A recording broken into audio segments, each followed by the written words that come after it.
মুসা নবীর উম্মত আল্লাহর জিকির করতে করতে তিনি হঠাৎ একদিন পাথরের চাপায় যখন পড়ে গেলেন, লোকেরা ধারণা করলো লোকটা মনে হয় আর দুনিয়াতে বেঁচে নাই।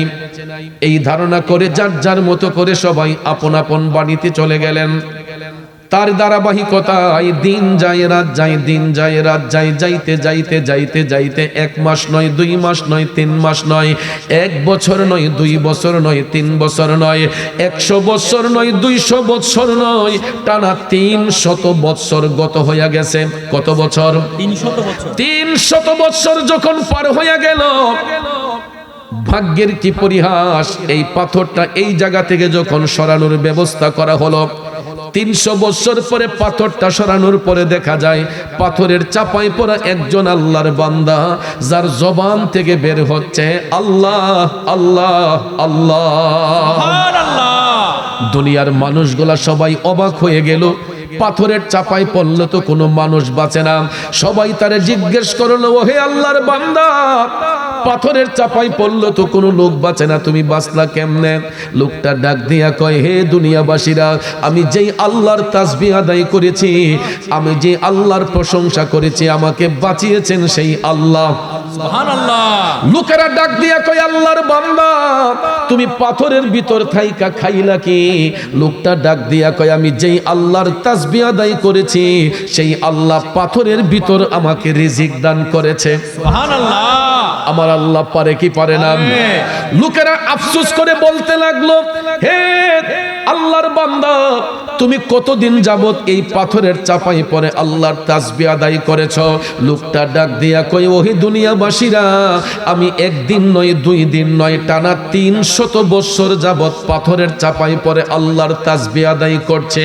লোকেরা ডাক দিয়া কই, আল্লাহর বান্দা রে, না জানি তুমি কত ভাগ্যবান, এবার একটু বলো না তুমি কোন নবীর উম্মত? লোকটা তখন গর্বের সহিত বলে উঠল, আমি আল্লাহর পয়গাম্বর মুসা কালিমুল্লাহর উম্মত। কোন নবীর? মুসা নবীর। পরিচয় দিল, আমি মুসা নবীর উম্মত। পাথরের চাপাই পইরা ইবাদত করছে কয়শো বছর? 300 বছর। দুনিয়ার মানুষগুলা এটা দেখে আফসোস করে বলতে লাগলো, আল্লাহ গো, না জানি কেমন নেকি তুমি তোমার বান্দার আমলে দান করেছ। মুসা নবীর উম্মত পাথরের চাপাই পইরা 300 বছর ইবাদত কইরা না জানি কেমন নেকি তোমার দরবারে অর্জন করেছে।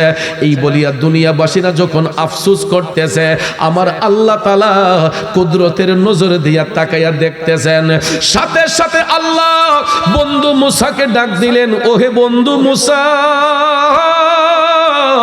এ বন্ধু মুসা, তোমার উম্মত পাথরের চাপাই পড়ে থাইকা 300 বছর আমি মওলার ইবাদত কইরা আমার দরবারে যেই নেকি অর্জন করেছে, আল্লাহ তাআলা ডাক দিয়া কয়, মুসা, আমার হাবিব নবী মুস্তাফা সাল্লাল্লাহু আলাইহি ওয়াসাল্লামের একজন উম্মত 1 রাত ইবাদত করে যেই নেকি অর্জন করবে, তোমার উম্মত পাথরের চাপাই পড়ে থাইকা 300 বছরের নেকির চাইতে আমার হাবিব নবী মুস্তাফার একজন উম্মতের 1 রাতের নেকি 100 গুণ বেশি। জগতের বন্ধুরা রে, ও মুরব্বী বাবাজিরা, আমার সম্মানিত মা বোনরা যারা শুনছেন গো, মুসা নবী যখন এই বার্তা মালিকের কাছ থেকে পাইলেন, তিনি টপ টপ করে চোখের পানি ছেড়ে দিয়া আমার আল্লাহর কাছে অ্যাপ্লিকেশন করে বললেন, আল্লাহ, আমারে যদি নবী না বানাইয়া শেষ জামানার নবীর উম্মত বানাইতা, আমি মুসা নিজেকে ধন্য মনে করতাম। সুবহানাল্লাহ। এ বন্ধুরা বাবাজিরা, চিন্তা করে দেখেন, একজন নির্দোষ মাসুম নবী। আপনারা বলেন তো, নবীদের আমলে কোনো গুনাহ আছে? কুল্লু নবী ও মাসুমন, সমস্ত নবীগণ নির্দোষ নিষ্কলঙ্ক, তাইলে মুসা নবীও তো নির্দোষ নিষ্কলঙ্ক, ঠিক কিনা কোন? আমরা যারা এখানে বসে আছি, বলুন তো আমাদের আমলে গুনাহ আছে না নাই? আছে। আমরা কি গুনাহ যুক্ত না মুক্ত? যুক্ত। আমরা সবাই গুনাহ যুক্ত। এরপরও দেখেন আমাদের সম্মান, আমরা দয়াল নবীর উম্মত। এই গুনাহগার উম্মত হওয়ার কারণেও একজন নির্দোষ মাসুম নবী আমার আল্লাহরে ডাক দিয়া কয়, আল্লাহ আল্লাহ আমারে যদি নবী না বানাইয়া শেষ জামানার নবীর উম্মত বানাইতা, আমি মুসা নিজের ধন্য মনে করতাম। এ ফুলগড়ের নবীর প্রেমিকরা, তাইলে চিন্তা করেন বাজান, আমরা তো সরাসরি দয়াল নবীর উম্মত, আমাদের ইজ্জত সম্মান আল্লাহর দরবারে আছে না নাই? এই জন্য কবি বলেছেন, নবী বিনে আপন কেহ নাই গো মুমিন ভাই, নবী বিনে বান্ধব কেহ নাই। আল্লাহকে করিতে খুশি, নবীর প্রেমে হও দাসী, আল কোরআনে ঘোষণা দেয় তাই গো মুমিন ভাই, নবী বিনে আপন কেহ নাই। কষ্ট বলেন ঠিক না বেঠে? তাইলে বাজার নবীর উম্মত হওয়ার কারণে আমাদের যদি এই ইজ্জত, তাইলে আমার নবীর ইজ্জত আমার আল্লাহ কেমনে বাড়াইছে দেখেন। সূরা বনী ইসরাইলের ৭৯ নম্বর আয়াতে পাকে আল্লাহ বলেন, বিসমিল্লাহির রহমানির রহিম, ومن الليل فتهجد به نافلة لك। উচ্চস্বরে বলুন আল্লাহু আকবার। আল্লাহ তাআলা হাবিবকে সম্মান দিয়া বলতেছেন, ওগো হাবিব, আপনি রাতের শেষ অংশে তাহাজ্জুদ কায়েম করুন, কেননা এটা আমি আপনার জন্য এক্সট্রা দান করেছি।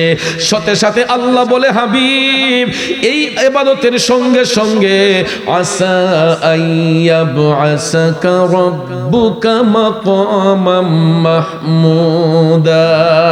আল্লাহ কই, বন্ধু খুব তাড়াতাড়ি আমি আপনাকে মাকামে মাহমুদের মধ্যে উপনীত করব। এ বন্ধুরা বাবাজিরা, এটা হলো আয়াতে পাকের সরল তর্জমা, কোরআনে পাকের ভাষায় মূল অর্থটা বললাম। এই আয়াতে পাকের তাফসির করতে যাইয়া জগৎ বিখ্যাত তাফসির রুহুল বায়ান প্রমাণ করেছে, এই পবিত্র আয়াতে পাকের দ্বারাতে আল্লাহ রাব্বুল আলামিন রাহমাতাল লিল আলামিন নবীকে দুইটা বিশেষ গুণে গুণান্বিত করেছেন। কয়টা? দুইটা। একটা হলো দুনিয়াতে আর একটা হলো আখেরাতে। দুনিয়াতে যেটা, এটা হলো তাহাজ্জুদ, আখেরাতে যেটা, এটা হলো মাকামে মাহমুদ।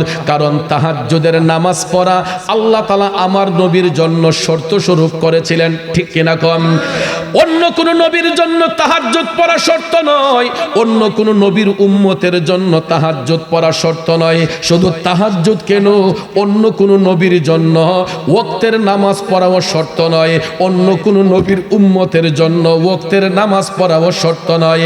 এরপরেও নবীগণ এক একজন নবী এক এক ওয়াক্তের নামাজ দিয়ে আল্লাহর শুকরিয়া আদায় করেছেন।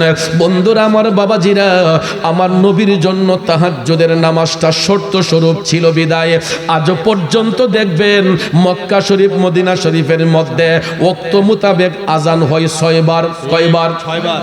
পৃথিবীর সব মসজিদে ওয়াক্ত মোতাবেক আজান হয় 5 বার, ফজর, জোহর, আসর, মাগরিব, এশা, ঠিক কিনা কম? কারণ তাহাজ্জুদের নামাজ পড়া যদি আমার আপনার জন্য ফরজ হইতো, তাইলে আজানটাও শর্ত হইতো। যেহেতু আমাদের জন্য ফরজ না, এই জন্য তাহাজ্জুদের আজান আমার আপনার জন্য শর্ত নয়, নবীর জন্য শর্ত ছিল বিদায় মক্কা শরীফ মদিনা শরীফের মধ্যে আজও পর্যন্ত যায়া দেখবেন ওয়াক্ত মোতাবেক আজান হয় 6 বার। কয়বার? 6 বার। জোরে কোন কয়বার? এখন প্রশ্ন করতে পারেন, হুজুর রাসূল তো রওজা শরীফের মধ্যে আরাম করছেন, এখন আজান দিলে নবী নামাজ পড়বনি?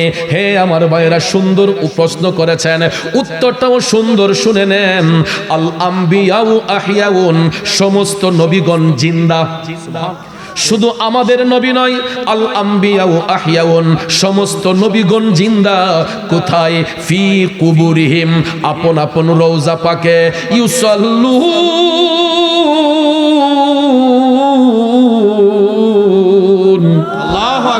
এটা মুজারের সেগা বাজান। সমস্ত নবীগণ তারা নামাজ পড়তেছেন, পড়বেন, পড়তে থাকিবেন কিয়ামত আগ পর্যন্ত।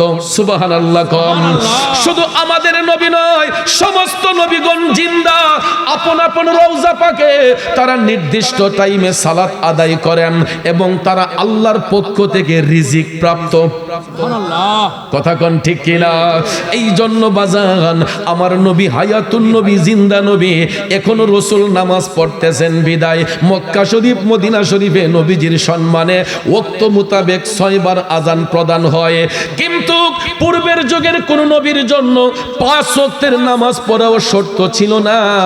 এরপর পূর্বের যুগের নবীগণ এক একজন নবী এক এক ওয়াক্তের নামাজ দিয়ে আল্লাহর কাছে অ্যাপ্লিকেশন করেছিলেন, শুকরিয়া আদায় করেছিলেন। আজকে আমরা জেনে নেব কোন নবী কোন ওয়াক্তের নামাজ দিয়ে আল্লাহর কাছে প্রার্থনা করেছিলেন। জানার আগ্রহ আসেনি বাজান আমার বন্ধুরা আমার? তাহলে আসুন সামনে যাই। ফজরের নামাজ পড়া গোটা মানব জাতির আদি পিতা হযরতে বাবা আদম সফিউল্লাহ তিনি বুর হওয়ার শুকরিয়া স্বরূপ আল্লাহর কাছে ফজরের নামাজ পড়ে প্রার্থনা করেছিলেন, শুকরিয়া আদায় করেছিলেন। এই কারণে, কারণ জান্নাতের মধ্যে আদম নবী কোনোদিন রাত্র দেখেন নাই। কি দেখেন নাই? দুনিয়াতে আইসা তিনি যখন রাত্র দেখেছেন, রাত গিয়ে যখন ভোর এসেছে, তখন দিনের আলো দেখে তিনি আল্লাহর শুকরিয়া আদায় করে দোয়া করেছিলেন। ফজরের নামাজ পড়ে জুড়ে কোন সুবহানাল্লাহ। বাবাজিরা আমার, বন্ধুরা আমার, এই জন্য ভোরবেলার হাওয়াটা মধুর হাওয়া, ভোরবেলার বাতাসটা দেখবেন শরীরের মধ্যে যখন লাগে এই হাওয়াটা খুব আরাম লাগে। কথা কোন ঠিক কিনা? এটা কেন জানেননি বাজান? কারণ এটা হলো রহমতের সময়। আমাদের মানব জাতির আদি পিতা আল্লাহর কাছে শুকরিয়া আদায় করেছিলেন সকালবেলার হাওয়া পাইয়া। আর এটা এই কারণে হয়, মুমিন বান্দারা যখন ঘুমের ঘরে যায়, মুমিন বান্দারা যখন এশারের নামাজ পড়ে ঘুমের ঘরে যায়, এরা ফজরের আগ পর্যন্ত যতক্ষণ ঘুমের ঘরে থাকে, আমার আল্লাহ একদল ফেরেশতা পাঠাইয়া দেন ওই মুমিন ব্যক্তিদের শিয়রে দাঁড়াইয়া আল্লাহর জিকির করার জন্য। আমরা যখন ঘুমের ঘরে যাই তখন ফেরেশতারা আমাদের সামনে দাঁড়াইয়া জিকির করে। আমরা ঘুমের ঘরে থাকলেও আমাদের শ্বাস নিঃশ্বাস কিন্তু বন্ধ থাকে না। শ্বাস নিঃশ্বাস কি বন্ধ থাকে? এই জন্য মুমিন বান্দারা ঘুমাইবার সময় যখন শ্বাস দিবে মনে করবে আমি বলতেছি আল্লাহ, শ্বাস ছাড়ার সময় বলতে হবে হু। যেমন শ্বাসে নিঃশ্বাসে আল্লাহর জিকির জারি হয়ে যাবে। রহমতের ফেরেশতারা জিকির করে। যখন ফজরের টাইমে মুয়াজ্জিন সাহেব বলেন আসসালাতু খায়রুম মিনান নাওম, আল্লাহু আকবার। ভোরবেলা যখন মুয়াজ্জিন সাহেব বলবে আসসালাতু খায়রুম মিনান নাওম, আমার আল্লাহ তখন ওই রহমতের ফেরেশতাদেরকে ছুটি প্রদান করে। এই ফেরেশতারা যখন ছুটি পেয়ে তখন তাদের পালক ঝাড়া দিয়ে তখন তারা চলে যায়। ফেরেশতাদের পালকের ঝাড়ায় গোটা পৃথিবীটা তখন শীতল হইয়া যায়। সুবহানাল্লাহ। ওই ফেরেশতাদের পালকের ঝাড়ায় গোটা পৃথিবীটা শীতল হইয়া যায়। আপনারা লক্ষ্য করে দেখবেন, যত কঠিন গরম থাকুক না কেন, যত তীব্র তাপদাহ থাকুক না কেন, চৈত্র মাসের প্রখর রৌদ্রের তাপ যদিও থাকে, দেখবেন সকালবেলা ফজরের টাইমে প্রত্যেকের গায়ের মধ্যে একটা হিমেল হাওয়া বইতে থাকে। ঠিক। এই বাতাসটা স্বাস্থ্যসম্মত, বিজ্ঞান প্রমাণ করেছে যে এই বাতাসটা গায়ে লাগলে অনেক রোগ বালাই দূর হয়, ঠিক কিনা কম? কিন্তু এটা কেন হয় জানেননি? মুমিন ব্যক্তিরা যতক্ষণ ফজর এশারের নামাজ পড়ে ঘুমের ঘরে থাকে, ফজরের আগ পর্যন্ত রহমতের ফেরেশতারা ওই মুমিন ব্যক্তিদের সামনে দাঁড়াইয়া জিকির করে। আর এরা যখন চলে যায়, এদের পালকের যারাই গোটা পৃথিবীটা শীতল হইয়া যায়। আর ওই হাওয়াটা যখন গায়ের মধ্যে লাগে, আমার রাসূল বলেছেন এই হাওয়াটা যদি কারো গায়ের মধ্যে লাগে, ওই ব্যক্তির রোগ বেমার ভালো হয়ে যাবে, ওই ব্যক্তির শরীরে কোনো রোগ বেমার থাকবে না। এই জন্য রাসূল বলেছেন ফজরের টাইমে তোমাদের ঘরের দরজা জানলা সবকিছু খুলে দাও। কি করে দাও? খুলে দাও। ওপেন করে দাও। কারণ সকালবেলা এই হাওয়াটা যদি কারো ঘরে প্রবেশ করে, ওই ঘরের মধ্যে কলেরা রোগ বেমার থাকলে এগুলো দূর হয়ে যায়।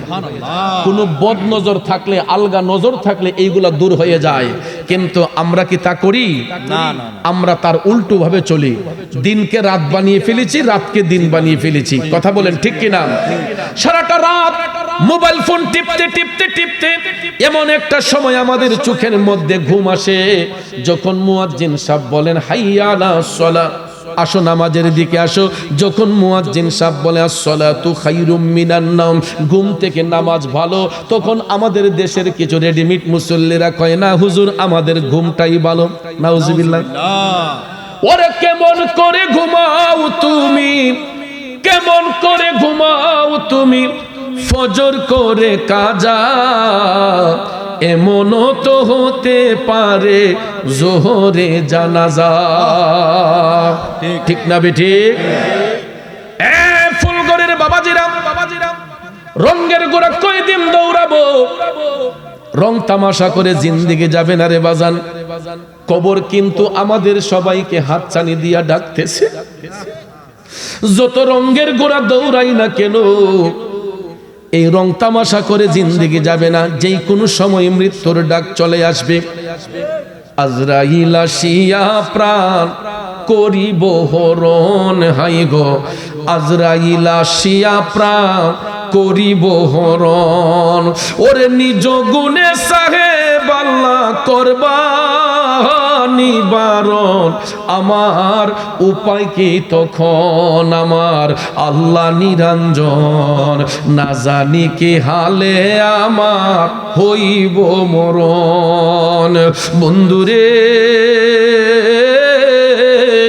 এই যে আমরা এখানে বসলাম, বলুন তো নবীর বাগানে বৈশা মরণ হতে পারে কি পারে না?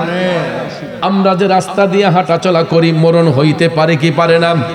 এ বন্ধু, আপনারা দেখবেন অনেক বাবারা রঙিন স্বপ্ন দেখে যে আমার ছেলে আমার কাফন দাফন করব, ছেলেরে ওসিয়ত করে পুত্রে আমার এই জায়গাতে দাফন করবে, এখানে দিবে। কিন্তু বাবা, আপনার এই ধারণাটা ভুল। শুধু সন্তানের কাঁধেই পিতার লাশ বহন হয় না, অনেক সময় পিতার কাঁধেও সন্তানের লাশ বহন করতে হয়। শুধু সন্তানের কাঁধেই পিতার লাশ বহন করা হয় না, অনেক সময় পিতার কাঁধেও সন্তানের লাশটা বহন করতে হয়। কারণ মৃত্যুর কোনো সিরিয়াল নাই। এই জন্য বাবাজিরা নামাজটা কাজা কইরেন না, কারণ এই মাসটা হচ্ছে রজবের মাস।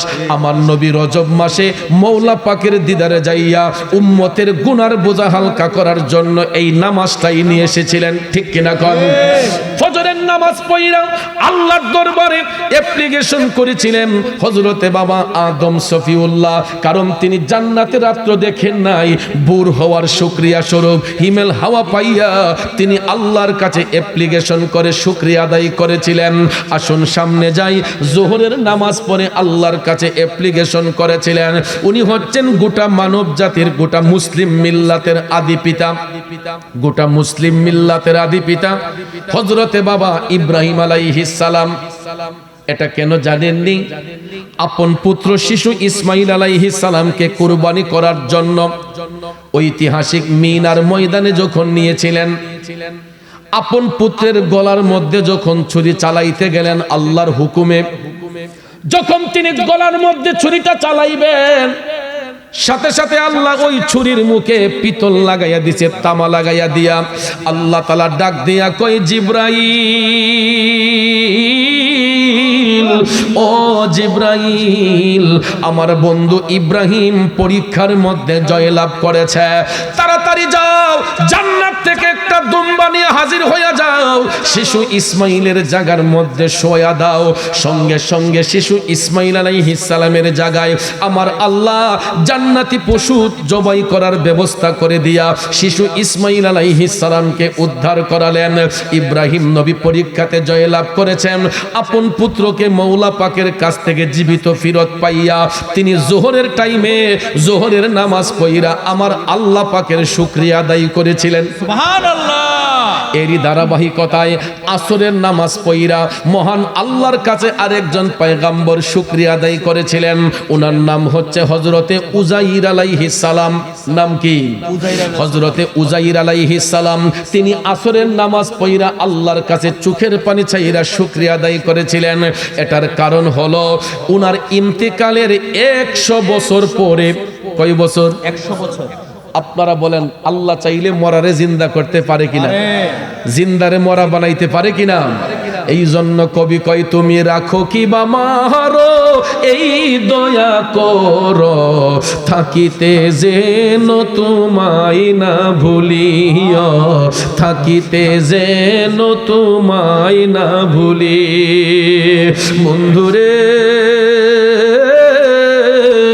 ও ফুলগড়ের বাবা জিনা গো উজাইর আলাইহিস সালামের ইন্তেকালের 100 বছর পরে আল্লাহ তাআলা ওনাকে নতুন জীবন দান করেছিলেন। সুবহানাল্লাহ। এ বন্ধু ইন্তেকালের 100 বছর পরে আল্লাহর পক্ষ থেকে নতুন জীবন ফেরত পাইয়া তিনি আসরের টাইমে আসরের নামাজ পড়া আল্লাহর কাছে শুকরিয়া আদায় করেছিলেন। সুবহানাল্লাহ। এরই ধারাবাহিকতায় মাগরিবের নামাজ পড়া তওবা কবুল হওয়ার জন্য আল্লাহর কাছে শুকরিয়া আদায় করেছিলেন। তিনিও আল্লাহর পয়গম্বর। ওনার নাম হচ্ছে হযরতে দাউদ আলাইহিস সালাম। সুবহানাল্লাহ। কোন আপনারা বলেন তো মাগরিবের টাইমে ফরজ নামাজ কয় রাকাত? 3 রাকাত। এশা রক্ত ফরজ 4 রাকাত। আসর রক্ত 4 রাকাত। যোহর রক্ত 4 রাকাত।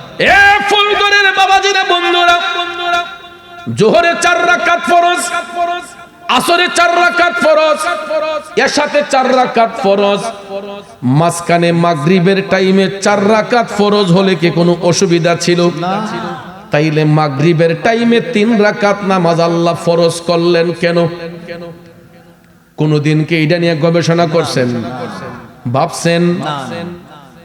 ভাবমু কেমনে, গবেষণা করবো কেমনে? আমরা নামাজ নিয়ে গবেষণা করব দূরের কথা, আমরা তো ওয়াক্তের নামাজগুলাই ভালো করে পড়ি না। রাগ করেছেন? আমি চ্যালেঞ্জ করে বলতে পারবো বর্তমানে আমার মাহফিলের যেই শ্রোতারা আসছেন আপনাদের এখানে অর্ধেকেরও বেশি মানুষের এশারের নামাজ কাজা হয়েছে। আজকে কি সবাই এশারের নামাজ পড়ছেন? কিছু লোকের কাজা হয় নাই। আমি চ্যালেঞ্জ করে বলতে পারবো আমার মাহফিলের শ্রোতা যারা এখানে আসছেন আজকে আপনাদের অনেকেরই মাগরিব কাজা হয়েছে, আসর কাজা হয়েছে, যোহর কাজা হয়েছে। ফজরের কথা বললে লজ্জা চলে আসে, ঠিক না বেঠিক? বাবাজিরা আমার দুঃখ লাগে, কষ্ট লাগে। এই জানুয়ারির গত 2 তারিখ আমি কুমিল্লার বরুড়া উপজেলা একটা মাহফিলে গিয়েছিলাম। মসজিদের ইমাম সাহেব হুজুর আমারে গিয়া বিনয় কইরা কই, হুজুর যদি সুযোগ হয় নামাজের একটু কথা কইেন। কই হুজুর ফজরের টাইমে 2-3 জনের টাইম নাই না জামাত পড়ন লাগে। কই হুজুর ফজরের টাইমে জামাত পড়া লোক পাই না, 2-3 জনের টাইম না আনন লাগে, কিন্তু শাসটলে যাওয়ার সময় টাইম না নেওয়ার লাগে না। হাঁটতে না পারলে দেখবেন গুজে হইলো শাসটলে যায় গিয়া ফার্স্টে কে সাদা হাত লইয়া কোন হুজুরের পাঞ্জাবি লম্বা কোনটা বাইটা আছে না নাই? কোন হুজুর কার গরো গেছে গা, কোন হুজুর কোন গরো চাহাইছে আসেনি? বাজানো অন্যের মাথায় তেল দেওয়ার আগে নিজের মাথায় একটু তেল দেন। আমার নবী হাদিস শরীফে বলছেন আল গীবাতু আসাদ্দু মিনাজ জিনা। কোন মানুষ সম্পর্কে নির্ভরযোগ্য ধারণা না রাইখা গীবত করা জিনার চেয়েও খারাপ, ঠিক না বেঠিক? ফজরের টাইমে মসজিদে মুসল্লি নাই, চায়ের দোকানে আড্ডা মারার লোকের অভাব নাই। রাগ করছেন? কষ্ট পাইছেন? শাসটলেরও ক্যাটাগরি 2টা এখন। একটা হইছে গা ফুতে বাই ফুতে স্টল, আর একটা আছে মুরব্বি স্টল। মুরব্বি স্টল যেটা এটার মাঝে ফুলাফান গে বয় না, আর মুরব্বী স্টলটা কোন জায়গা থাকে জানেননি? একদম মসজিদের লগে লাগাই। আর ফুতে বাই ফুতে স্টল যেটা, ইটার মাঝে কেডা বাতিজা, কেডা ফুত, কেডা চাচা, কেডা বাতিজা, কেডা ছোট ভাই, কেডা বড় ভাই, এটা দেখার কোনো টাইম। আর শাস্টলে বইলে কি আমরা ফাউ কি জোর থাকে? সবাই এমনে থাকে। কথা কোন ঠিক না? এরপরে এমন আলামতি দেখেন, সার্ভিসম্যান যেটা তাহে শাস্টল এই ফুলার লগে কেমন ব্যবহারটা, যত শ্রেণীর মানুষই বলেন গিয়ে ওই আরে দুটা সাদে আসেনি, আরে এ কাপটা দিয়ে দিস, কথা কেন না? হেও কি করে, যেমন ব্যবহার পাইছে এমনই আন্না দেবেন, 4টা 9:30 নেন। কথা কোন ঠিক না? এই ছেলেটারও যদি একটু নম্র ব্যবহার দিয়ে কইতো যে বাবা আমার 2টা চা দাও, ছোট ভাই আমার 2টা চা দাও, হে সুন্দর করে না স্যার চাটা নেন। কথা কোন ঠিক না? আমরা যেমন আচরণ করি এমন ব্যবহার পাই। কথা কোন ঠিক না? এরপরে কে সিনিয়র কে জুনিয়র এটা দেখার কোনো টাইম নাই, খবর নাই। আর অনেক শাস্ত্রলারা বাইরা মনে করে দোকানের মধ্যে একটা টেলিভিশন রাখা ফরজ। নাউজুবিল্লাহ কইতেন না? শাস্ত্রের মধ্যে 2টা জিনিস না হইলে ব্যবসা মান্দা হয়, একটা হইলো ক্যারেম বোর্ড, একটা হইলো টেলিভিশন। কথা কোন ঠিক না? এই 2টা না হইলে শাস্ত্র জমজমাট হয় না। কথা কোন ঠিক না? ঠিক। এরপরে বাজান ওইখানে বৈশা দেখবেন ক্যাডারে এই মন্ত্রী নামাই লিতেছে, এমপি নামাই লিতেছে, চেয়ারম্যান বানাই লিতেছে, অমুকরে তমুকরে। কথা কোন ঠিক না? যাক হিডা দিকে যাইলাম না। মুরব্বী স্টল যেটা, আমার চাচারা সকালবেলা নামাজটা ফুইরুন দেখবেন শাস্ত্রলা কিন্তু আগে উঠতে যাবে, তে গিয়া কে রাত দোয়া, কে ফাও দোয়া, কে আউযুবিল্লাহ বিসমিল্লাহ সুলকাই মুলকাই গিয়া ওই গ্যাসও টিপ দিছে, চাটা বানাইছে, পরে এরপরে ফার্ম অয়েল দিয়ে রুটিটা বাচ্চেনি, এই রুটি খাই ওই গ্যাসটিকে তো গুতায়, তা টান দেওয়ার আগে কয় রে কালা বলে অমুকের ফুতে অমুকের ঝিলিয়ে গেছে গাড়ি আসেনি। কথা কোন? আমার আল্লাহ তাআলা বলেছেন ইন্নাস সালাতা তানহা আনিল ফাহশাই ওয়াল মুনকার, নামাজ আল্লাহর বান্দাদেরকে অশ্লীল কাজ থেকে, খারাপ কাজ থেকে মুক্ত করে। চাচা গো, আপনি নামাজ পড়া তো চাষ্টলে গিয়ে একটা অশ্লীল কাজে যুক্ত হইলেন। খালি কি একটা অশ্লীল কাজ, বেডি উঠতে আসিল সকালবেলা ফজরের নামাজ পড়বার লেগে, ঠান্ডাটা বেশি দিকা কেমন ভালোবাসা দেখেন না, কয় তুমি হুট্টাটা হো আমি নাস্তা লইয়ে মো, ঠান্ডাটা বেশি। কথা কোন? নিজে তো রেডিমেড মুসল্লি, ফুলাফানের ডরে মসজিদে যায়। কারণ ফুলাফান যখন রাস্তাঘাটে চলে অনেকে শরম দেয়, তোর বাপে নামাজ পড়ে না, দাড়ি ফেঁকে গেছে গা, চুল ফেঁকে গেছে গা, ফুতের ডরে অনেক সময় মসজিদে যায়। কথা কোন ঠিক না? ঠিক। কিন্তু বাজান রাগ কইরেন না, গুসা কইরেন না। বলতে পারেন চৌধুরী সাহেব এমন কথা বলে কেন? আজ থেকে 30-32 বছর আগের কথা যদি বলি, আজ থেকে 30-32 বছর আগেও দেখছি আমার বাপ চাচারা, মা চাচিরা ফজরের নামাজ পড়া উঠানের মধ্যে চাচারা চাটি বিছাইয়া আমার বাপ চাচারা কোরআন তেলাওয়াত করছে। আমার মহিলা মা বোনরা, আমার মা চাচিরা ঘরের ভিতরে তারা কোরআন শরীফ পড়ছে, নামাজ পড়া ঘর বাড়ি ঝাড়ু দিয়া বিসমিল্লাহ কইয়া চুলার মধ্যে আগুন দিছে। কথা বলেন? বাপ চাচারা কোরআন তেলাওয়াত কইরা তারা কেউ ক্ষেত পাথরের কাজ করছে, কেউ আপনার ঘরের কাজ করছে, বাড়ি টুকটাক কাজ কইরা মা চাচির হাতের এই হালাল খাবারটা বিসমিল্লাহ কইয়া মুখে দিছে। এরা বেড়াইতের হায়াত আছিল বেশি, রিজিক খাইছে বেশি। কথা কোন ঠিক না? ঠিক। অসুখ বিসুখ কম আসিন। এখন ফার্মেসির মাঝে গেলে খালি কয় 5 টাকা না 10 টাকা দিস গ্যাসের বড়ি, 5 টাকা নাম চিনে না, কয় রে 5 টাকা কামও না, 10 টাকা দে একটা। আপনি 10 টাকা কেন 20 টাকার দামের ক্যাপসুলও যদি খান, গ্যাসের বড়িও যদি খান, কিছু সময়ের মধ্যে যদিও ব্যথাটা কম থাকে, কিন্তু অতিরিক্ত গ্যাসের ওষুধ খাওয়ার কারণে আপনার পিত্তথলিতে ঘাও হইয়া যায়, অনেক সময় কিডনির ড্যামেজ হইয়া যায়। যতই ডায়ালিসিস করেন কোনো কাজ হবে না। কথা বলেন ঠিক কিনা? আগেকার বাপ চাচারা কিন্তু এত গ্যাস্ট্রিকের বড়ি খায় নাই, এত ওষুধ খায় নাই। কারণ কি জানেননি? তারা সব সময় হালাল ভাবে চলার চেষ্টা করতেন। আমরা তখন ফুলগড় থেকে হায়দ্রাবাদ বাজারে গেল, এই ওটুটা একটু গড়ের দরজা লইয়া কথা কোন ঠিক না বেটি? গোট থেকে বাইরেলি অটো, গোট থেকে বাইরেলি রিক্সা, সিএনজি। আগেকার চাচারা এরা হাইটা গেছে বাজারও, কথা কোন ঠিক না বেটি? আবার হাইটা বাড়িতে আসছেন, হাঁটছেন যে এটা একটা ব্যায়াম হয়েছে, ব্লাড সার্কুলেশন ভালো থাকছে। কোনো কোনো সময় এই ফুলগড় থেকে আমার বাপ চাচারা কেউ চলে গেছেন মুরাদনগর হাইটা, কেউ নবীনগর হাইটা চলে গেছেন, কেউ কুটি চৌমুনি কুটি বাজারে হাইটা চলে গেছেন, কথা কোন ঠিক না বেটি? এও হালি হাতে না, 1 মহিনা 1.5 মহিনা বাড়তি লিয়ে গেছেন, কথা কোন ঠিক না? গেছেনও আইসেনও, শরীরে টেরই পাইছে না। কারণটা হলো ওই সময় আমার চাচারা নামাজ টাইম টু টাইম পড়তো, কোরআন তেলাওয়াত করতো। এরা কোনো মানুষকে নিয়ে গীবত করতেন না, মানুষের পরনিন্দা করতেন না, এরা কারো হক নষ্ট করতেন না। কথা বলে পুরাটা বিল হিসলেও 1 ডোলা মাছ পায় না। আর আগেকার বাপসা চারা কয় মাছ খাইয়া ভাইলাই দিতে কোন ঠিক না বেটি? কই ছোট্ট ডুবার মাঝে খেউ দিলে ডোলা ডোলা মাছ উঠছে, আর ওহন বিল হিসলো বলে 2 ডোলা মাছ পায় না। পাওয়ার কাম করন লাগবো, কথা কোন ঠিক না বেটি? কারণ আগেকার যুগের মানুষদের ঈমান ছিল মজবুত, আর এখনকার যুগ যদিও ডেভেলপ হয়েছে, মানুষের ঈমানটা দুর্বল হয়েছে। কথা কোন? এক বেটা ফুসকুনিত মাছ ছাড়ছে, তলে দাগিয়া 1 বোতল এন্ডিন সাইডে দিছে। এটা কি মানুষের দিলে আঘাত দিছে না? আবার হে গিয়া মসজিদে নামাজ পড়ে, সর্দারি করে, এমন লোক আসেনি?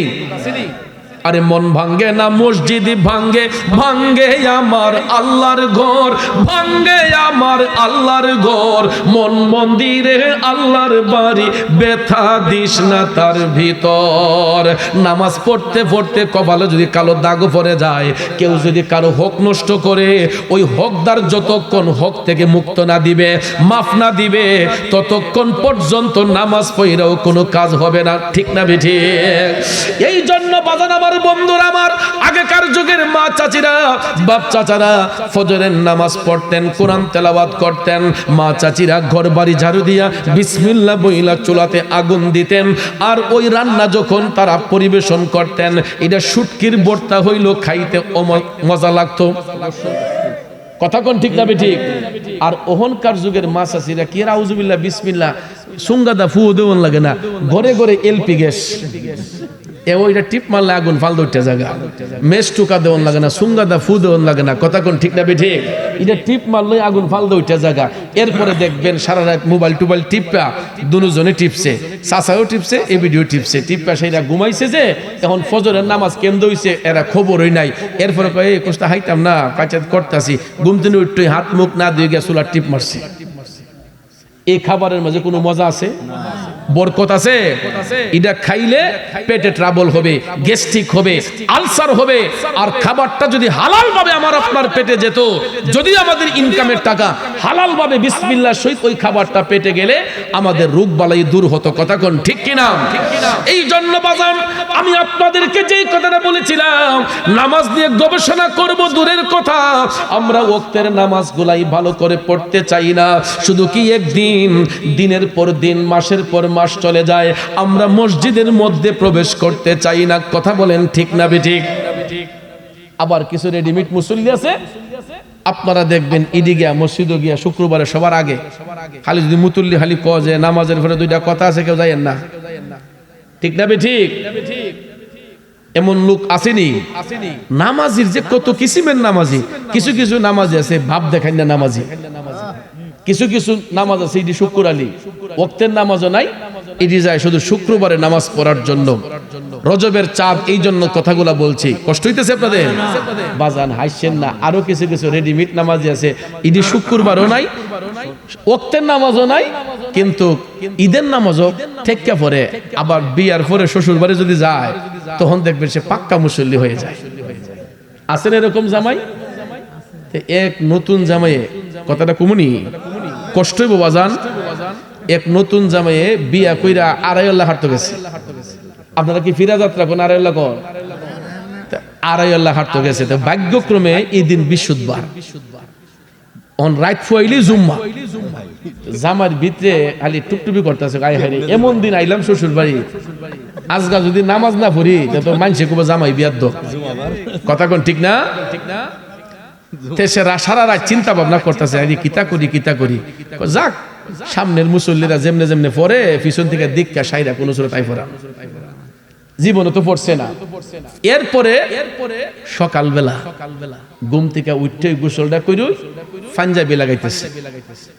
তো শাশুড়ি যে গরবাড়ি দিতেছে, গরবাড়ি ঝাড়ু দিতেছে, এবিডি হঠাৎ করে দরজার সিফাদা চাইয়া দেহে জামাইর পরনো পাঞ্জাবি। পাঞ্জাবি দিকু এবিডির হাতে আসল ঝাড়ু, ঝাড়ু তৈয়া বেডি মুনাজাত লইছে, আল্লাহ যেমন চাইছিলাম তো আল্লাহ এমনি মিলাই দিছো। নামাজি হ্যাঁ, নামাজি জামাই আল্লাহ যেমন চাইছিলাম এমন মিলাই দিছো। কিছু কিছু মহিলা আছে দেখবেন জিয়ের জামাইটা যে একটু পুষ্ট হয়, দেখতে শুনতে ভালো হয়, বেডিতে আমার জিয়ের জামাই কথা কোন ঠিক না বেটি? ইবিডি চাচি যখন দেখছে যে জামার পরনো পাঞ্জাবি, ইবিডি ঝাড়ু তুইয়া মুনাজাত লইছে, আল্লাহ যেমন চাইছিলাম এমনই আল্লাহ মিলাই দিছো। জামাই যে কেমন নামাজি চাচি আপনি তো জানেন না। পাঞ্জাবি লাগাইয়া জামাই যখন আজান হওয়ার অনেক আগেই ঘর থেকে বের হচ্ছে, শাশুড়ি আম্মা ডাক দিয়া কয় কেউ কই যান? আম্মা আজগানা শুক্রবার মসজিদে দিতেছি। খুশি কাউ আজান দিয়ে পড়ছে না এখনো। জামাই আম্মা শুক্রবারে মসজিদে আগে গেলে সোয়াব বেশি হয়। ঠিক আছে, কথা সত্যি। সুবহানাল্লাহ কইতেন না? শাশুড়ি তো আরো খুশি যে এমন জামাই আল্লাহ মিলাই দিছে, আমার জামাই তো মাসলাও জানে। হ্যাঁ, কথা তো সত্য, কথা কিন্তু মিথ্যা না। আমার রাসূল হাদিসে মুবারাকায় বলেছেন, জুমার দিনে যেই ব্যক্তি প্রথম সারির মুসল্লি হবে, প্রথম যেই ব্যক্তি মসজিদে প্রবেশ করবে, আল্লাহ রাব্বুল আলামিন ওই ব্যক্তির আমলে 3টা উট কুরবানি দিলে যেই সওয়াব হয়, এই পরিমাণ সওয়াব আল্লাহ ওই ব্যক্তির আমলে দান করে দেয়। বাজান আমার বন্ধুরা, আমার শাশুড়ি তো আরো খুশি যে এমন জামাই আল্লাহ মিলাইয়া দিছে, জামাই তো মাসলাও জানে। একদিকে জামাই মসজিদের উদ্দেশ্যে যাচ্ছে, ছোট বড় যাদেরকে পাইতেছে কয় আসসালামু আলাইকুম। কুরবাত গেলে দেখবেন হগুলি সালাম কালাম, ঠিক না? ছোট বড় যারা আছে সবাইরই আসসালামু আলাইকুম। তে সবাই তো মনে মনে খুশি। শাশিও বাড়ি ঘর ফাটাই লিতেছে, কয় গো আমার জামাই আল্লাহ মিলাই দিচ্ছে নামাজি। কি নামাজি? এরপরে জামাই বেটা বারে এমনি সালা কই গিয়া বারান্দাত বইছে। কি বইছে? পিছন দিকে বইছে, যাতে সামনের মুসল্লিরা যেমনে পড়ে এমনি সাইরা লিত। এরপরে বাজান আজান হইছে, মুসল্লিরা 10 জন 2 জন 4 জন করে মসজিদে যাইয়া মসজিদ পরিপূর্ণ হইছে। একটু দরুদ শরীফ পড়েন, আল্লাহুম্মা সাল্লি আলা সাইয়্যিদিনা মুহাম্মাদ নাবিয়ানা। মাশাআল্লাহ রাখবেন, ইমাম সাহেবের পিছনে সব সময় জাননেওয়ালা লোক দাঁড় করতে হয়। তো এমন জাননেওয়ালা লোক এরা দিছে, এটা আলিফের গুরিত বাও জানে না। যে আমার ভিতরে বাজতাছে 12 নাম, যাক ইমাম সাহেব তো আছে সামনে, উনি যেমনি পড়ে আমি তেমনি পড়াম, কথা কোন ঠিক না? এরপরে ভাইয়ার আমার একামতে সালাত হলো। ইমাম সাহেব হুজুর আল্লাহু আকবার বলে যখন নিয়ত করলেন, নতুন জামাই চতুর্দিকে তাকায় কয় আর নিকেও বানছে রে, দেখে যে হগুলোই হুজুরের লগে আল্লাহু আকবার কইছে। এখন সেও ডাইন বাউ সাইয়া কয় দোষের জি বাউ আমার তো হি বাউ আল্লাহু আকবার কইয়া নামাজের নিয়ত করে রাখা রইছে। ইমাম সাহেব হুজুরে কেরাত পড়তেছে, সে তো দেখতেছে আর নি কেউ পড়ে, কয় না কেউ দি পড়ে না, তেমন আমারও সুপ্তা হন লাগবো, হুদুদি মুখে সাপ বইতেছে। আসলে কিন্তু বুঝতা ইমাম সাহেব হুজুর যখন কেরাত পাঠ করে যখন রুকুতে গেলেন, অনেক সময় কাতার সংকীর্ণ হইলে পিছনের মুসল্লির মাথা দেখবেন অনেক সময় সামনের মুসল্লির কোমরে লেগে যায়, আছেন এরকম? ভাগ্যক্রমে কাতারটা সংকীর্ণ ছিল। ইমাম সাহেব হুজুর যখন আল্লাহু আকবার বলে রুকুতে গেলেন, পিছনের এক মুসল্লির মাথা লাগছে নতুন জামাইয়ের কোমরে। জামাই মনে করছে এটা নামাজের সিস্টেম, যে সামনের মুসল্লিরে মনে মাথা দিয়ে ডেক্কা দেওয়ার লাগে। নাউজুবিল্লাহ কি বাদ দিয়ে কইবেন? এখন নতুন জামাই তো ভাগ্যক্রমে মাথা লাগছে এই তার কোমরের মধ্যে, সে মনে করছে যে নামাজের সিস্টেম, নামাজের ভাও, যে পিছনের মুসল্লি যখন তার দেখা দিছে ভাবছে যে সামনের জন্য আমার দেওয়ান লাগবো। ওহন নতুন জামাই সামনে কেডা, ওহন চিন্তা করতেছে যে আমি তো নতুন জামাই, আমারও তো শক্তি আল্লাহ ভালোই দিছে, আমি তো আর আসতে দিলে চলতো না, যদি আসতে দিই মানুষে কব এটা মনে দজবঙ্গ। দুর্বল। জামাই যেহেতু নতুন জামাই, তার শক্তি যদ্দূর আছে, এই শক্তি নিয়ে সামনের যে ভদ্রলোক উনি তো রুকুত তাসবিহ আদায় করতেছে, তে কি করছে, মাথা দিয়ে এমন ঠেলা মারছে, সামি আল্লাহু লিমান হামিদা কুবুকাডা ইমাম সাহেব তো হাফ মার্ডার। যখন ওনার ব্লাড বের হয়ে গেছে, নতুন জামাই কয় হেরে কি করলাম, আমি তো এই নিয়তে দেই নাই, এখন তো দেখছি উনি হাফ মার্ডার, কয় জান বাঁচানি ফরজ, মারছে সিফাদা দূর, মুসল্লিরা ধরে লাইছে, কামটা করলি কি, কয় আমি তো মাফ করে দেন, আমি বুঝছি না। কয় কেন, আমি জীবনে নামাজ পড়ছি না। নামাজ পড়ছ না, বালা কথা, তুই হুজুরের মাল লেখে রে। ও পিছনে আমার একজন মুসল্লি ডেক্কা দিছিনি, আমি নামাজের সিস্টেম মনে করে হুজুর একটা মাইরা দিছি। জোরে কোন নাউজুবিল্লাহ। তাইলে বাজান নামাজের বাউনা যাই না, নামাজ পড়লে নামাজ হইবনি। এই জন্য বাজান রে, নামাজ শিক্ষা, নামাজের ভাও যাই না, নামাজ পড়তে হবে। যেই নামাজের মধ্যে রিয়া থাকবে, যেই নামাজের মধ্যে ফখর থাকবে, যেই নামাজের মধ্যে হিংসা থাকবে, এই নামাজ দিয়ে কোনোদিন আত্মায় শান্তি আসবে না। এই জন্য বাজার মাগরিবের টাইমে আমার আল্লাহ 3 রাকাত নামাজ কেন ফরজ করলেন? দাউদ আলাইহিস সালাম কিন্তু ওয়াজ কিন্তু এই জায়গায় আসিল, মনে আছে আপনাদের? দাউদ আলাইহিস সালাম কিন্তু মাগরিবের টাইমে তিনি 4 রাকাত নামাজের নিয়ত করে দাঁড়িয়েছিলেন। কয় রাকাত? 4 রাকাতের নিয়ত করে মাগরিবের টাইমে দাউদ নবী দাঁড়িয়েছিলেন। এখন আপনারা বলেন, নামাজে দাঁড়াইলে দেখা হয় কার সাথে? আল্লাহর সাথে। কথা হয় কার সাথে? আল্লাহর সাথে। আজও পর্যন্ত কি আল্লাহর সাথে দেখা করতে পারছি? কথা বলতে পারছি? বলতে পারি, কিন্তু আমরা বুঝি না। বাজান রে, নামাজের মধ্যে মুসল্লি দাঁড়াইয়া যতক্ষণ কোরআন তেলাওয়াত করবে, মনে করতে হবে আমার মওলা পাকের সঙ্গে বান্দার কথাবার্তা চলছে। কোরআন কার বাণী? আল্লাহর বাণী। কোরআন কার বাণী? আল্লাহর বাণী। নামাজের মধ্যে দাঁড়াইয়া ইমাম সাহেব হুজুর যে কেরাত পড়েন, ইমামের কেরাতি মুক্তাদির কেরাত। কথা কোন?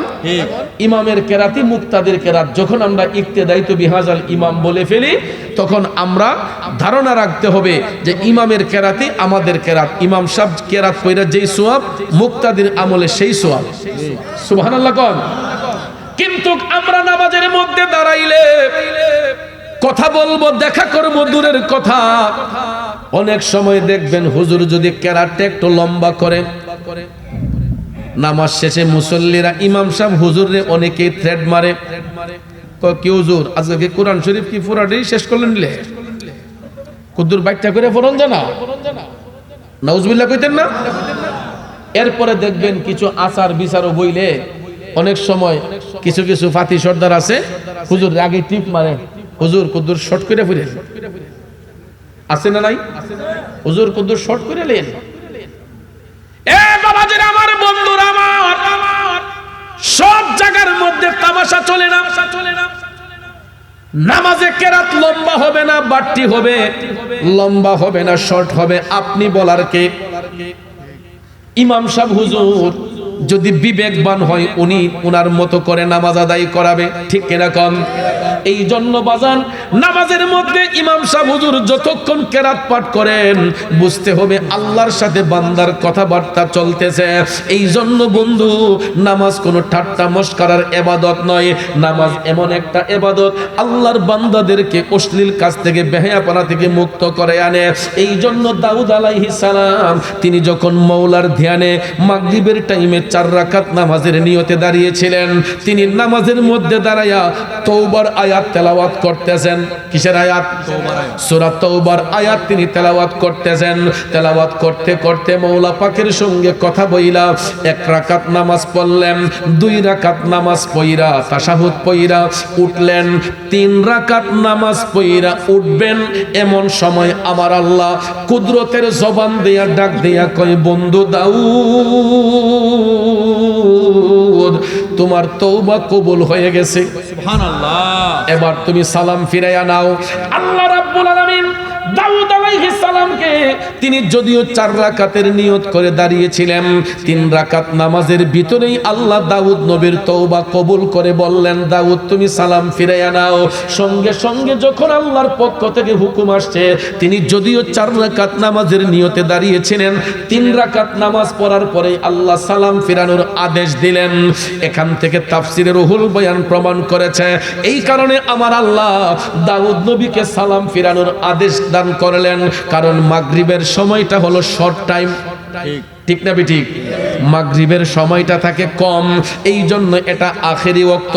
দিন চলে যায় রাত শুরু হয়, দিন চলে যায় রাত শুরু হয়, এই জন্য আখেরি ওয়াক্তে আমার আল্লাহ সময়ের দিক বিবেচনা করে হয়তো দাউদ নবীকে 3 রাকাত নামাজ পড়ে সালাম ফিরানোর আদেশ দিয়েছিলেন।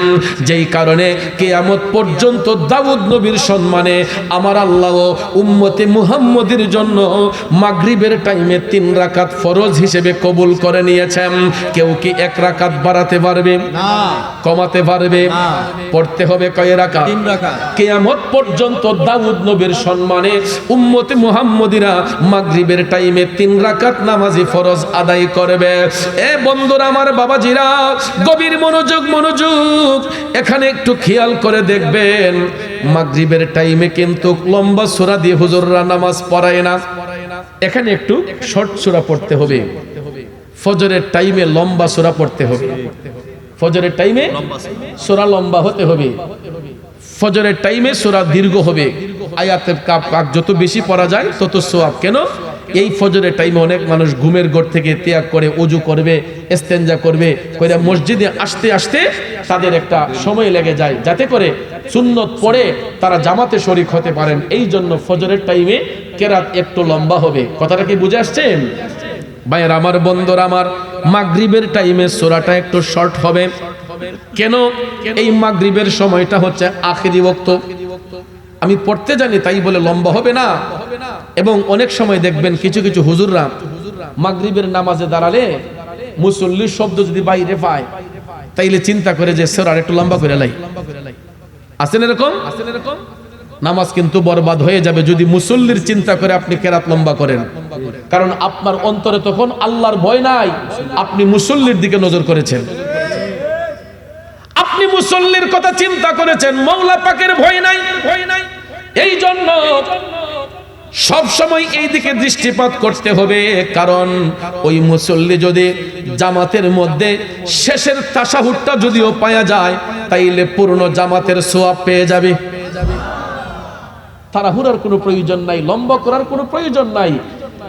আমার নবী বলেছেন, যদি কোনো ব্যক্তি যদি আসতে দেরি হয়ে যায়, 1 রাকাত চলে গেছে, 2 রাকাত চলে গেছে, 3 রাকাতের তাশাহুদ পর্যন্ত যদি আইসা পেয়ে যায়, তাহলে ওই ব্যক্তি জামাতে শরীফ হইলে পূর্ণ নামাজের সওয়াব পাবে, পূর্ণ জামাতের সওয়াব পাবে। কিন্তু চেষ্টা করতে হবে জামাতের আগেই আমাদেরকে মসজিদ অবস্থান করা। কথাটা কি বুঝে আসছেন? বাবাজিরা আমার, বন্ধুরা আমার, এই জন্য নামাজ পড়বো কারে খুশি করার জন্য? নামাজ পড়বো আল্লাহর সন্তুষ্টির জন্য, কোনো ব্যক্তিকে খুশি করার জন্য নয়। বন্ধুরে, এই জন্য মাগরিবের টাইমে দাউদ আলাইহিস সালামের তওবা আমার আল্লাহ কবুল করে নিয়েছিলেন। 3 রাকাত নামাজকে আল্লাহ কবুল করেছেন। আসল সামনে যাই, এশারের নামাজ পড়া গোটা জাহানের পক্ষ হতে আমার আল্লাহর কাছে শুকরিয়া আদায় করেছিলেন।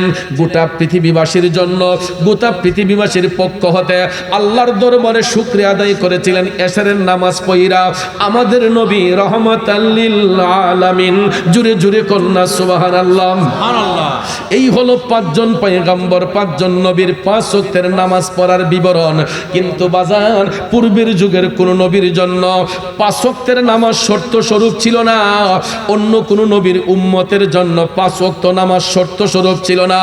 আমাদের নবী রাহমাতাল লিল আলামিন বলেছেন, আমার উম্মত তারা 5 ওয়াক্ত নামাজ সিরিয়াল ভাবে আদায় করবে। কেননা আল্লাহ রাব্বুল আলামিন আমার উম্মতের জন্য এই 5 ওয়াক্তের নামাজকে ফরজ হিসেবে কবুল করে নিয়েছেন। জুরে জুরে কন্যা সুবহানাল্লাহ। এই জন্য বন্ধুরে, মুখে মুখে নবীরে ভালোবাসি বললে হবে না, মুখে মুখে নবীর তাজিম রাখলে হবে না, অন্তর দিয়া নবীর তাজিম রাখতে হবে এবং নবীর আদেশগুলো মান্য করতে হবে। একদিন নামাজ পড়লে এক ওয়াক্ত নামাজ পড়লে হবে না, প্রতিদিন 5 ওয়াক্তের নামাজ আমাকে আপনাকে আদায় করতে হবে। কেন জানেননি? আমার নবী যখন মেরাজ শরীফের মধ্যে গিয়েছিলেন, মেরাজ শরীফের মধ্যে যাইয়া আমার দয়াল নবী যখন প্রথম আসমানের মধ্যে গেলেন, আমার আল্লাহ জান্নাত এবং জাহান্নাম দেখার পারমিশন দিলেন। রাসূল বললেন, জিবরাইল আমি জান্নাত দেখব, পরে আগে জাহান্নামের আলামতটা দেখতে চাই। মদিনার কামলিওয়ালা নবী জাহান্নামের মধ্যে প্রবেশ করলেন। জাহান্নামের মধ্যে প্রবেশ করিয়া আমার রাসূল দেখতে পাইলেন কিছু কিছু লোক দেখা যায় তাদের পাগুলা উপর দিকে, মাথাগুলা নিচ দিকে, এবং তাদের মাথার মধ্যে অগ্নির তাপ দেওয়া হচ্ছে। মাথার মগজটা যখন ঠকবক ঠকবক কইরা আগুনের মধ্যে পড়তেছে, ওই আগুনটা লাফাইয়া লাফাইয়ার উপর দিকে উঠতেছে। আমার নবী চোখের পানি ছেড়ে কান্না করলেন।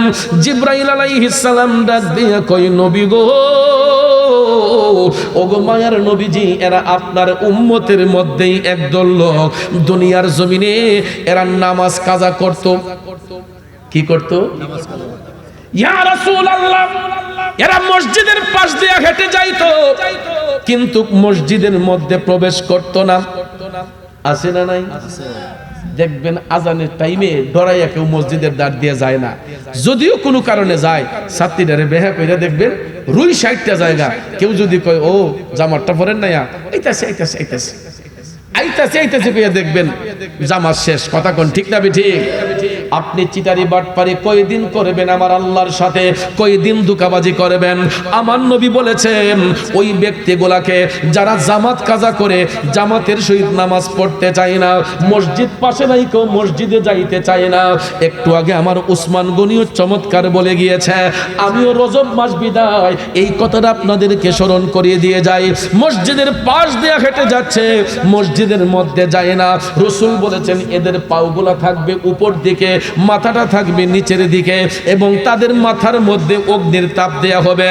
চুলার মধ্যে ভাত পাক করলে ভাতের ফেনগুলা যেই রকম ঠকবক ঠকবক করবে, এই জাহান্নামী লোকগুলার মাথার মগজটা ভাতের ফেনের মতো ঠকবক ঠকবক করে জাহান্নামের আগুনে যখন পড়বে, এই আগুনটা লাফাইয়া লাফাইয়ার উপর দিকে উঠবে। জোরে কি নাউজুবিল্লাহ বলা যাবে না? আমার বাবাজিরা, বন্ধুরা, এই রকম ভাবে আমার নবী জাহান্নামের মধ্যে অনেক আলামত দেখেছেন।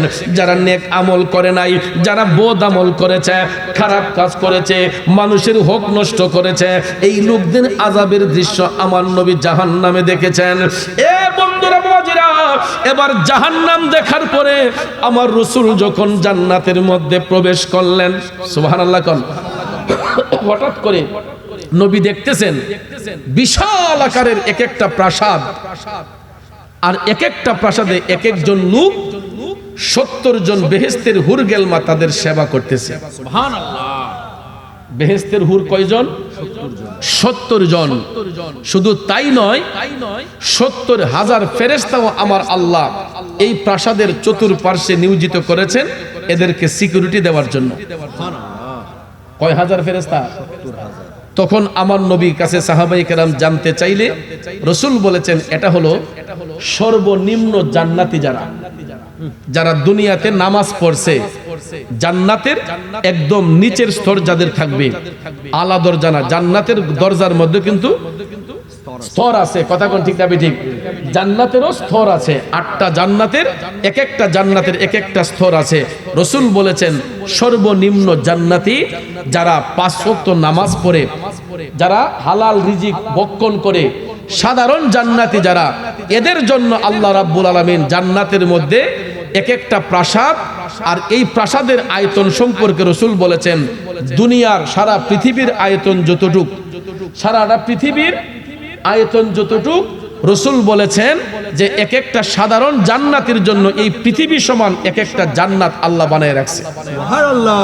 এক একটা প্রাসাদ আল্লাহ বানায় রাখছে। যারা 5 ওয়াক্তের নামাজ আদায় করে, যারা হালাল রিজিক ভক্ষণ করে, এদের জন্য একজন পুরুষের জন্য 70 জন বেহেশতের নারী আর 70,000 নূরের ফেরেশতা এই প্রাসাদের চতুর্দিকে নিয়োজিত থাকবে এদেরকে সেবা করার জন্য, পাহারা দেওয়ার জন্য। নামাজের গুণ আছে না নাই? শুধু তাই নয়, আমার দয়াল নবীজি জান্নাতের মধ্যে প্রবেশ করে দেখতেছেন মাটির মধ্য থেকে অটোমেটিকলি পানি বের হচ্ছে। জান্নাতের মাটি থেকে অটোমেটিকলি পানি বের হচ্ছে। জিব্রাইল আলাইহিস সালামকে রাসূল ডাক দিলেন, ও জিব্রাইল, এটার নিচ থেকে পানি এমন ভাবে আসতেছে, কয় নবী গো, এই মাটিগুলা এইগুলা শুনো সাধারণ মাটি না গো নবী, আপনার উম্মতরা দুনিয়ার জমিনে যেই জায়গাতে সিজদা করেছিল, আপনার উম্মতরা মহান মালিককে দুনিয়ার মধ্যে যেই জায়গাতে সিজদা করেছিল, এটা হলো ওই সিজদার জায়গার সেই মাটিটা। নবী গো, মুমিন ব্যক্তিরা দুনিয়া ছেড়ে যাবার সময় এই নামাজের জায়গাগুলা ওই মুমিন ব্যক্তিদের জন্য কান্দে। নবী গো, কোন নামাজি ব্যক্তি যদি দুনিয়া থেকে চলে যায়, এরা দুনিয়া ছেড়ে যাবার পরে যেই জায়গাতে সিজদা করেছিল ওই সিজদার জায়গাটা আল্লাহর কাছে তার পক্ষ হতে কান্নাকাটি করে। লোকটা যদি দুনিয়ার কোনো কাজ করতে যায় অপরাধ করে থাকে, এই নামাজের সিজদার জায়গার সাক্ষীর বদৌলতে আল্লাহ রাব্বুল আলামিন এই ব্যক্তিদেরকে জান্নাতে প্রবেশ করাইয়া দিবে। সুবহানাল্লাহ। তাইলে নামাজীদের গুণ আছে না নাই? বন্ধুরা আমার, বাবাজিরা, এটা হলো রজব মাস। রজব মাস ফজিলতের মাস। এই মাস সম্পর্কে রাসূল বলেছেন, রাজাব শাহরুল্লাহ, রজব হলো আল্লাহ তাআলার মাস। বন্ধুরে, কারণ ওই মাসের মধ্যে এমন একটা রাত আছে যেই রাতটাকে বলা হয়েছে লাইলাতুল মেরাজ। এই মেরাজটা হয়েছিল আমার নবীজির। ওই রাতের মেজবান ছিলেন আল্লাহ, মেহমান ছিলেন আমার নবীজি। সুবহানাল্লাহ। আমরা বড়ই ভাগ্যবান, মোদের রাসূল আল্লাহর মেহমান।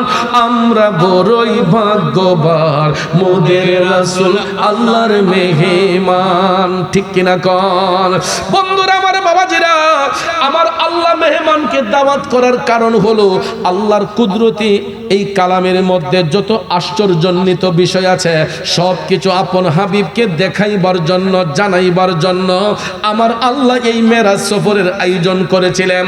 অর্থাৎ যেটা কোনো নবীর ধারণার বাহিরে, কোনো ফেরেশতার ধারণার বাহিরে, সেই অদৃশ্য ঘটনাগুলো আমার আল্লাহ আপন হাবিবকে শিখাইয়া জানাইয়া পৃথিবীর মধ্যে আবার পাঠিয়েছেন।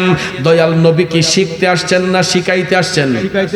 আমার নবীর কোনো শিক্ষক পৃথিবীতে নাই আল্লাহ ব্যতীত। এই জন্য ভাইরা আমার, আল্লাহ হচ্ছেন রব্বুল আলামিন, আমার নবী হচ্ছেন রাহমাতাল লিল আলামিন। শিক্ষক যেমন, ছাত্রটাও তেমন। ঠিক কিনা কম? কেমন শিক্ষকের কেমন ছাত্র? আল্লাহ হচ্ছেন রব্বুল আলামিন, রাসূল হচ্ছেন রাহমাতাল লিল আলামিন। রব্বুল আলামিন আল্লাহর কুদরতি ভান্ডারে যত গোপন তত্ত্ব আছে সব কিছুর পালন কর্তা হলেন আল্লাহ। রব্বুল আলামিন গোটা জাহানের পালন কর্তা, রাহমাতাল লিল আলামিন গোটা জাহানের রহমত। সুবহানাল্লাহ। যেখানে আল্লাহ সবকিছুর পালন কর্তা, সেখানে আমার নবী সব জায়গার রহমত। কথা কোন ঠিক না ঠিক?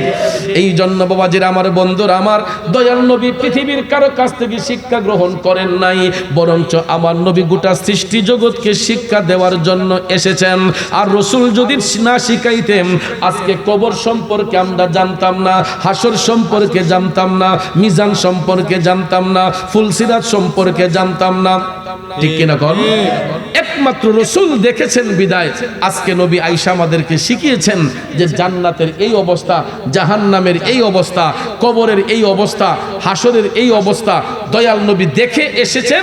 এই জন্য আমাদেরকে নবী শিখাইতেছেন। তাইলে বাজান, আমাদের দিলটা নরম করা দরকার আছে নিও। কিন্তু আমরা এমন একটা দেশে বাস করি, এই দেশের মধ্যে দিনে ভাগে এখন মানুষে খুন করে লাগে, একটু ভিতরটা কাঁপে না। দিনের দুপুরে দেখা যায় মানুষ হত্যা হয়ে যায়, কারণ মানুষের দিল মরে আছে। পাপ করলে করতে করতে মানুষের দিলটা পাষাণ হয়ে যায়। আমাদের প্রত্যেকের বাম স্তনের 2 আঙ্গুল নিচে একটা সফটওয়্যার আছে, এটার নাম হচ্ছে লতিফায়ে কালব। এটার নাম কি? লতিফায়ে কালব। এটা জন্মের পরে আয়নার মতো পরিষ্কার থাকে, কিন্তু নারী পুরুষ যখন সাবালক হয়ে যায়, আমাদের 3 ধরনের নফসানিয়ত আছে। এর মধ্যে একটা নফসের নাম হচ্ছে নফসে আম্মারা। শয়তানের ধোঁকায় পড়িয়া মানুষ যখন পাপের দিকে ড্রাইভার হয়ে যায়, পাপ করতে করতে এই আয়নার মতো পরিষ্কার, কাল্পটা টিক্কার মতো কালো হয়ে যায়। কাল্প যখন অন্ধকার হয়ে যায় তখন ওই মানুষের চোখ দিয়া শুধু দুনিয়াটা দেখে, আর কিছু দেখতে পায় না। আর যেই কালবের মধ্যে আল্লাহর জিকির থাকবে, যেই কালবের মধ্যে নামাজের মহব্বত থাকবে, যেই কালবের মধ্যে দুরুদে পাকের তাজিম থাকবে, এই কালবে যখন নূরান্বিত হয়ে যাবে, চোখটা বন্ধ করলে শুধু দুনিয়া নয় আল্লাহর আরশ পর্যন্ত দেখতে পায়। আর ওই বান্দাগুলাকে আল্লাহ বন্ধুরূপে গ্রহণ করে নেয়। আমরা সবাই আল্লাহর বান্দা, সবাই কিন্তু আল্লাহর বন্ধু না। বান্দার মধ্য থেকে বন্ধু হবে তারা আল্লাযীনা আমানু ওয়া কানু ইয়াত্তাকুন, যারা হবে ঈমানদার, যারা হবে তাকওয়াবান, এরা হবে আল্লাহর ওলি, এরা হবে আল্লাহর বন্ধু। কথা কোন ঠিক কিনা? আজকে দেখেন মরহুম শাহ সুফি সৈয়দ ইউনুস মিয়া পীর সাহেব রহমাতুল্লাহ আলাইহির স্মরণে আজকে এখানে মাহফিল হচ্ছে। কেন হচ্ছে? উনি নিশ্চয়ই কোনো ভালো কাজ করে গিয়েছেন, এই জন্য ওনার স্মরণে মাহফিল হচ্ছে। কথা কোন ঠিক না বেঠিক? আজকে যদি উনি সমাজে ভালো কিছু না করতেন, ভালো কাজ না করে যেতেন, আমরা কি ওনার স্মরণে মাহফিল করতাম? কারণ নিশ্চয়ই তিনি কোনো ভালো কাজ করে গিয়েছেন, ভালো আমল করে গিয়েছেন। এই জন্য আজকে এই এলাকাবাসীরা আপনারা ওনার মহব্বতে, ওনার স্মৃতিচারণে, ওনার স্মৃতির স্মরণে আপনারা আজকে এই নবী প্রেমের বাগান সাজিয়েছেন। তাহলে ভাইয়ের আমার, অলিরা কার বন্ধু? আল্লাহর বন্ধু। অলিরা কার বন্ধু? আল্লাহর বন্ধু। দুনিয়ার মানুষ যদি অলিদের সম্মান কমাইতে চায়, বাড়াইবেন কে? আল্লাহ। জোরে কোন বাড়াইবেন কে? তাইলে আজকে দেখবেন আমাদের দেশের মধ্যে আমরা অতীতে দেখে এসেছি, কিছুদিন আগে এই অভ্যুত্থানের পরে পৃথিবীর ইতিহাসে যেই ঘটনা ঘটে নাই, স্বাধীনতার ইতিহাসে যেই ঘটনা বাংলার ইতিহাসে ঘটে নাই, আমরা অভ্যুত্থানের পরে এটা দেখেছি। বাংলাদেশে প্রায় 250-র উপরে আল্লাহর ওলিদের মাজার শরীফ ভাঙচুর হয়েছে। ঠিক না ঠিক? এর মধ্যে উল্লেখযোগ্য 95টা মাজার শরীফ, হক্কানি ওলি আল্লাহদের দরবার ভাঙচুর হয়েছে। বাজান, লম্বা চুলে যদি উকুন ধরে, চুল কাটবো না মাথা কাটালাম? চুল কাটতে হবে। ঠিক না বেঠি? এটা আমাদের ভিন্ন ঘরানার একজন আলিমই বলেছিলেন যে মাথায় লম্বা চুল হয়েছে, তাই বলে এই মাথায় উকুন ধরছে, মাথা কাটতে নিলে তো শেষ হইল। উকুন পরিষ্কার করার জন্য চুল ছাড়তে হবে। কথা কোন ঠিক না বেঠি? চুল কামাইতে হবে, মাথা কাটতে হবে না। তো আল্লাহর ওলিদের মাজার শরীফের মধ্যে যদি কোনো অপ্রীতিকর ঘটনা ঘটে, আমরা এইগুলা দূর করব। অলির মাজারে হাত দেব কেন? অলির মাজারে ইট খুলবো কেন?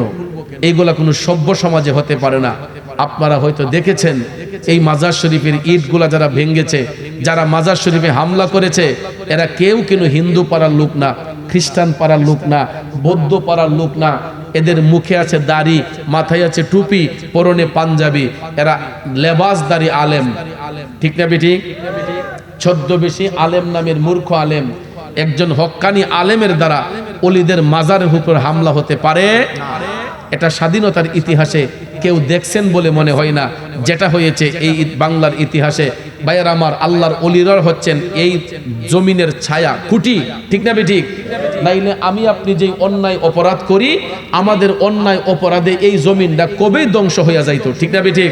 একমাত্র ওলিগণ এই জমিনে বিচরণ করছেন বিদায় আজকে আমরা এখন পর্যন্ত সুস্থ আছি, ভালো আছি। কথা কোন ঠিক না বেঠিক?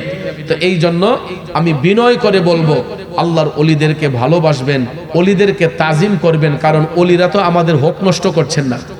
আল্লাহর ওলি যারা, তারা আমাদের ক্ষতি করছেন না, বরঞ্চ আমাদের গুনাহ মাফের জন্য আল্লাহর কাছে দোয়া করতেছেন।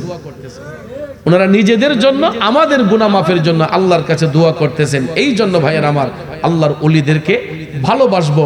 এই যে আজকে যেটাকে আপনারা সভাপতিত্ব দিলেন, আমার এই এলাকার কৃতি সন্তান আমার ভাই আলহাজ ইঞ্জিনিয়ার মুবারক হোসেন সাহেব, আপনাদের গ্রামের চেরাগ, আমার ভাই আজকে নিজের মুখে বলেছেন, মুরাদ ভাই, আমি জিরো ছিলাম, আমার মুর্শিদের দোয়ার বরকতে আল্লাহ আমারে হিরো বানাইছে। আমার কিছু ছিল না মুরাদ ভাই, আমি জিরো ছিলাম। বাস্তব সাক্ষী জিজ্ঞাসা করেন যে আমার মুর্শিদের দোয়া আমার উপরে থাকার কারণে আল্লাহ আমাকে রহমত করেছে, আল্লাহ আমাকে কবুল করেছে। আমার ভাইকে আল্লাহ আজকে দুনিয়া তো সম্মান দিয়েছে, আখেরাত তো সম্মান করুক। আমরা ভাইয়ের জন্য দোয়া করি। ঠিক না বেঠিক? ভাইয়ের আমার, এটাই হলো তাসাউফ তত্ত্ব। কারণ এই দেশের মধ্যে ইসলাম কিন্তু নবীদের মাধ্যমে আসে নাই, সাহাবীদের মাধ্যমে আসে নাই। এই ভারতবর্ষে ইসলামের অভয়বাণী আসছে আল্লাহর ওলিদের মাধ্যমে। কথা বলেন ঠিক কিনা? তো এই জন্য আমরা সব বিষ গিয়া জারি ওলিরার মাজারের উপরে। আপনারা বলেন ওলিদেরকে হেফাজত করবেন কে? আল্লাহ। আল্লাহ নিজে বলেছেন ওয়ালা হুম ইয়াহজানুন, এরা কখনো চিন্তিত নয়।